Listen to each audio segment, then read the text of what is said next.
everyone, and welcome along to the Key Stage 1 writing workshop. We know that some parents are accessing this live and some will then access the link that's going to be sent out so you can watch it in your own time. Firstly, I'd just like you to thank you for taking the time to watch the workshop, and hopefully it'll be worthwhile for you and it will give you an insight as to how your child is taught writing at Whitegate End. So, any questions, if you have during the workshop or when you're watching this, please just email them to info@Whitegate End for my attention, that's Mrs. Bingham, and I will get back to you with a response to your questions, or alternatively, I'll do another video to answer all of your questions in a video and this link will be sent out. So let's get started. Now, before I can mention writing at Whitegate End, I have to really stress the importance of reading and how this links to writing.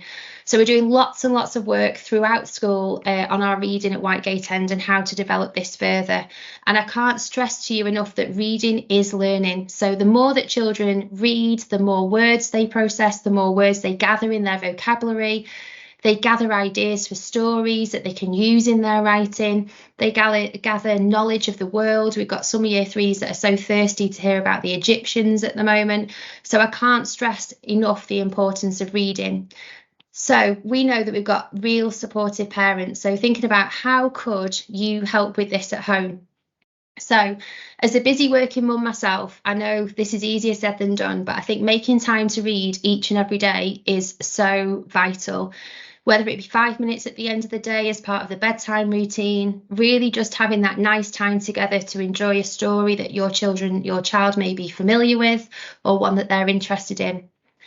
I can't stress enough how important talking and modelling language is to children in Key Stage 1. Having those conversations, questions that they may come home thinking about their learning in school, just modelling that use of vocabulary, explaining what words mean. They're like sponges and vocabulary is king. So it really helps if we have those really valuable conversations.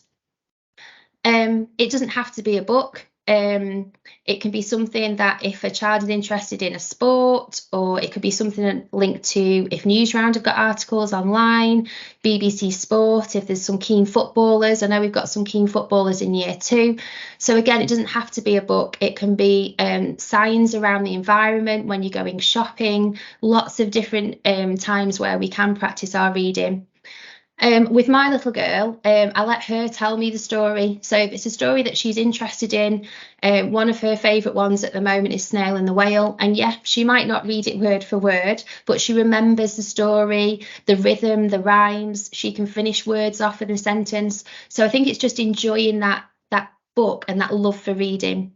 And if there is something that they're interested in and they like, it's working with that as well. Again, my little girl who's 4, she likes a story called The Dark, and she'll ask for it time and time again. So then I looked if there's any other books that this author has written, to sort of stretch that interest. Making use of local libraries. We've got a wealth of libraries on our doorstep. The library in Oldham Town Centre near Sainsbury's is a fantastic resource.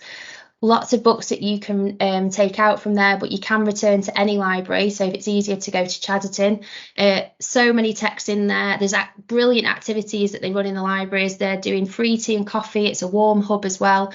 So thinking about the cost of living crisis, it can be a way of entertaining our children and also supporting the local authority in the libraries. The children have a library book that they bring home from school that's linked to their interest. They change those weekly. I know you've had information about Little Wandle and the ebooks and how you can access this. So Mrs. Nichol, I know, has given out lots of information.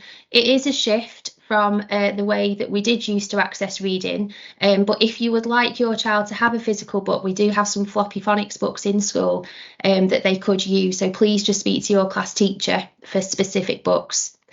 In our entrance, we have our Whitegate End book swap. So please feel free to use that resource. We've got some really great stories there, some really high quality texts.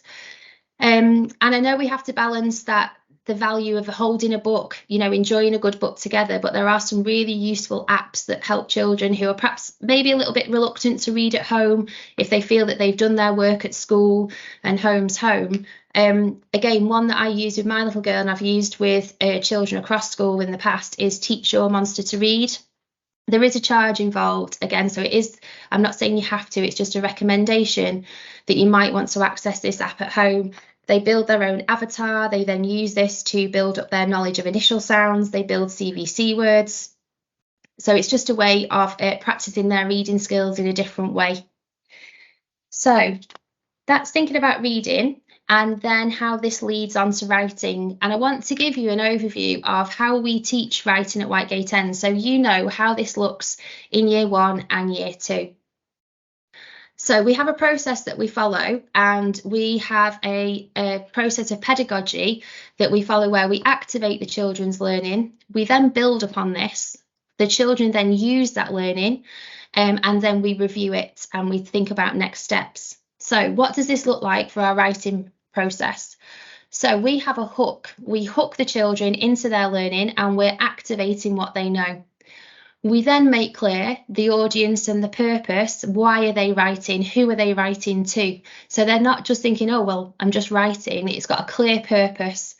We then look at a waggle, what a good one looks like. And here we are building their knowledge so they know what they're working towards. We then look at grammar, punctuation and spelling, or GPS. And the class teacher would choose 2 skills that they're going to build on in that piece of writing based on any pre-writes and writing they've done before the unit actually starts. Then they get to practice these GPS skills so the children see, right, this is what I've been taught, this is how I can use it in my writing. We then plan a piece of writing based on the waggle, and it could be maybe a character change or the slight changes to the story, so it's not an exact retelling.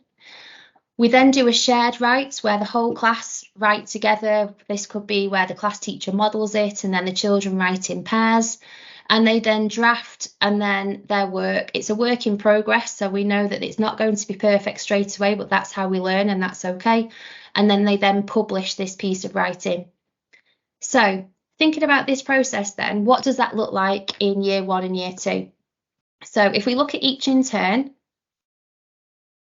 so what is a hook? The hook is essentially, it's something that the teachers plan to get the children and keep the children interested in their writing. So what recent hooks have happened in year 1 and year 2? Well, the year 1s were amazed because reindeers actually appeared in our school. So we use a range of technology to hook the children into their learning. So we'd used an app to create reindeer, an FX app to create reindeers in the corridor, so the children were amazed. And in year 2, a mysterious whale appeared in the classroom, and the children, I was in year 2 at the time when the whale appeared, and you could just, they were so excited for their learning. They want to know where it had come from, what had happened. They were absolutely fantastic, and they're just brimming with questions. It really helped engage them in their learning. So that's something that we do to hook them into their learning. Then following that, we have to keep them motivated. We have to let them know, well, why are we doing this and who is it for? So motivation, like I said, is key. We make it real, so it's an experience. So seeing the reindeers, it's real to them. And we give them a reason to write. Now, we're accessing some training from the local authority at the moment, and they use Raft. You can see I've put the image on screen for you. So this means that we make clear that we complete this as a class, that the children know the reason. Why are they writing? They know the audience. We then unpick the features, which I'm going to explain a little bit later on. And then we think about the tone. Is it formal? Is it informal? And we use this throughout school, and we've introduced it in the last couple of weeks so that each class will be using this and have it up in their classroom so they can think about this all the time. Now, how that looks then, so the year 1s, their audience for the reindeers was writing to Mr. Hollingsworth to tell them that they'd appeared because he didn't believe them, he wasn't sure because of it being near Christmas. And the year 2s, they actually created a class book using their description of the whale and a poem for EYFS children because it was from a familiar story to them. So the next step then is looking at a waggle. And waggle stands for what a good one looks like. Now, the teachers create these themselves or use examples from children they may have taught before, or examples that they found online, and they adapt them to suit their class and the needs of their class. And the children look closely at this piece of writing, so they know what they're working towards. So they look at the features, they look at the sentence starters, they look if there's any conjunctions, any joining words. And they think about what makes this a good piece of writing. Why is it a waggle? Why is it a good example? And they pull it apart. They look at the vocabulary, the words in there. They can then sort of be magpies and sort of look at those words and think, I'm going to use it in my writing. So thinking then, they've looked at the waggle, they know now what they're working towards, they're interested in their writing. We then start to unpick this and we look at GPS. Now, GPS stands for grammar, punctuation and spelling. And as I mentioned before, the class teachers will look at 2 skills for a particular unit of writing that the children really need to work on. So, for example, if year 1 have done a piece of writing, Mrs. Armour might think, right, I need to think about my capital letters and full stops. And she will specifically break down those skills and do a talk session. The children then will have to apply that. So they will be given an activity or a challenge to do where they will apply that learning. Now, within year 1, the children get to revisit this through their rainbow challenges, because each week there is a writing rainbow challenge that Mrs. Armour plans for based on the learning that's happened so far or any previous learning. And Mrs. Harris, they do sticky writing each Friday morning. So they do an unaided piece of writing, applying their knowledge that they've done so far in a creative way. So the children still get to use their flair and they develop their own ideas for their writing as well. So the children have looked at the waggle, they're gathering ideas, they've looked at their GPS, then how do they plan their writing? So they've got their ideas, as I mentioned, from the waggle. They may have had class discussions, they may have worked in pairs, they're gathering ideas. And in Key Stage 1, we do plan slightly differently to Key Stage 2. So they may create a text map, which is where they use little pictures to link together the events of the story. In year 2, they had a brilliant planning session where Mrs. Harris had got images from the story and they were actually writing on the class tables with whiteboard pens, and they'd sequenced the story. They'd put all their ideas around each individual illustration, and they were building up their ideas using their thoughts and their ideas from friends as well. We make sure that the children include their GPS learning. So in their plan, Mrs. Armour, she's taught capital letters, full stops. She will then include this and make sure they're using this skill in their plan as well. And we make clear to the children that it is a work in progress. It's okay to make improvements as you go along, and mistakes are how we learn.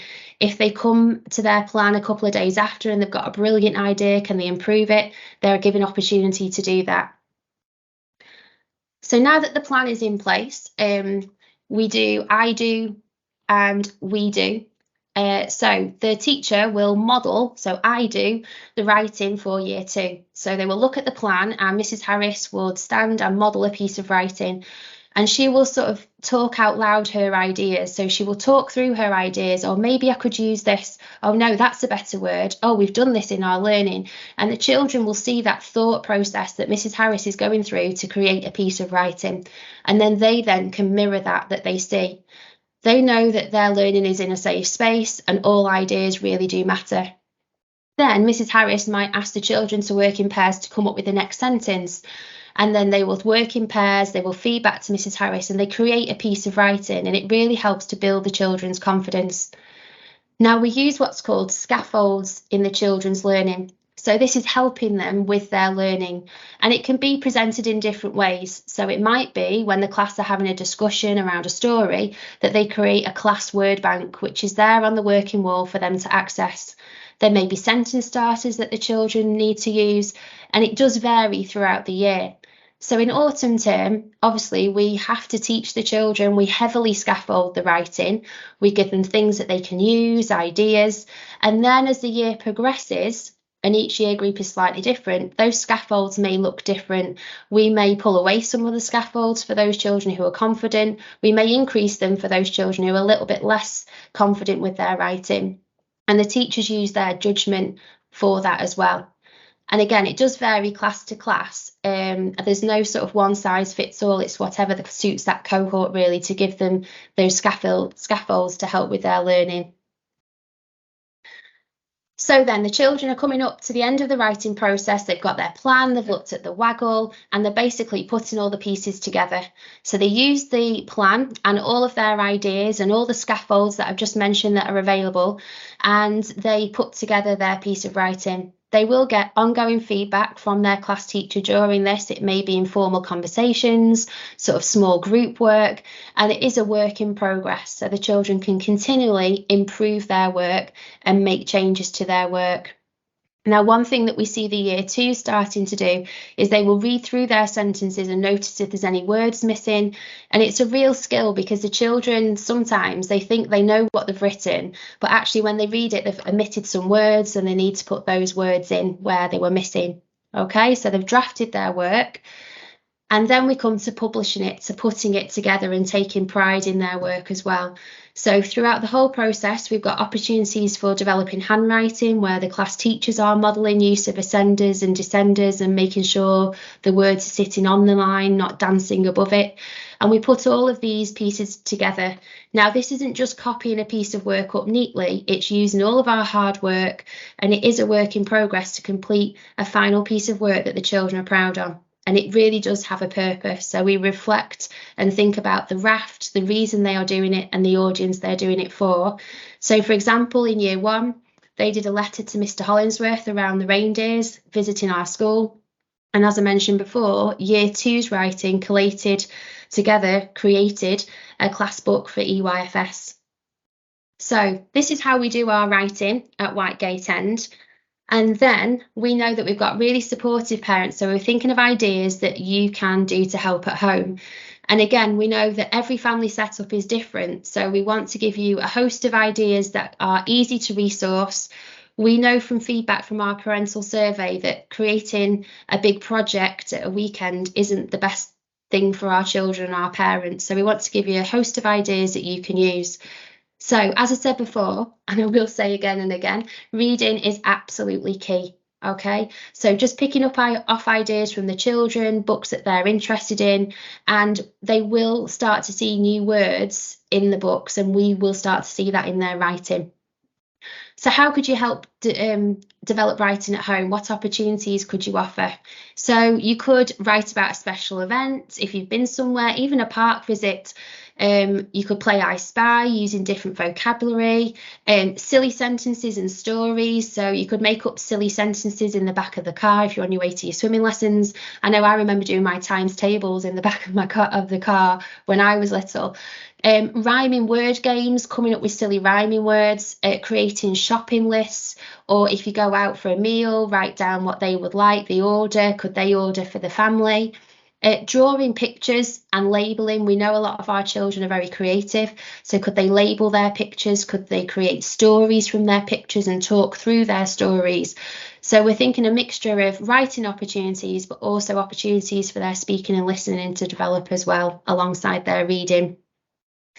Now, we know that our homework has changed since September, and we're asking parents and carers to focus on our common exception words.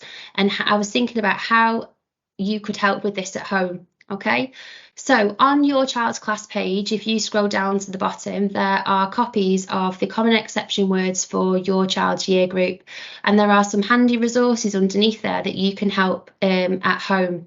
So I've looked at a couple of these just to show you this afternoon, and there is a document which you can download, and it has a host of games that you can play for writing spellings and also reading them as well. Now, I've chosen these particular ones because we think, obviously, the resources that you might have at home that are handy to have. The Zap It game uses lollipop sticks. I know I bought a packet for my daughter from the craft section in the supermarket. It was less than £1. They can be used in lots of different ways. So, for example, you could go on a word hunt. So you could use magazines, newspapers that are lying around the house, any leaflets that come through the post, and they could find a word that they are learning. Zap It There's an explanation of a game that you can play there using the lollipop sticks. Memory pairs is brilliant. All you need is to do cut up an A4 piece of paper to make individual cards, writing the words, the focus words on there for them to choose and turn over. Play-Doh and Lego, I thought a lot of us have that at home, so you could make the words so they're not having to write them all the time, but then visually they will get to see the shape of the word, the letters that go together to make that word. And rainbow writing or rainbow words carries on through to Key Stage 2. So if you've got felt pens at home or crayons or pencil crayons, it's an easy game for them to play. And even if it's just 5-10 minutes a day spent on these games, their knowledge of these words will increase. So we just wanted to give you some handy hints and tips and an overview of how we teach writing at Whitegate End. If there are any specific questions that you have, please email them to info@Whitegate End, and I will do my very best to get back to you with your questions. Or like I say, I could put a video together to answer questions in more detail for you to access at any time. I really want to thank you for your time this afternoon, and thank you for helping your child with their learning.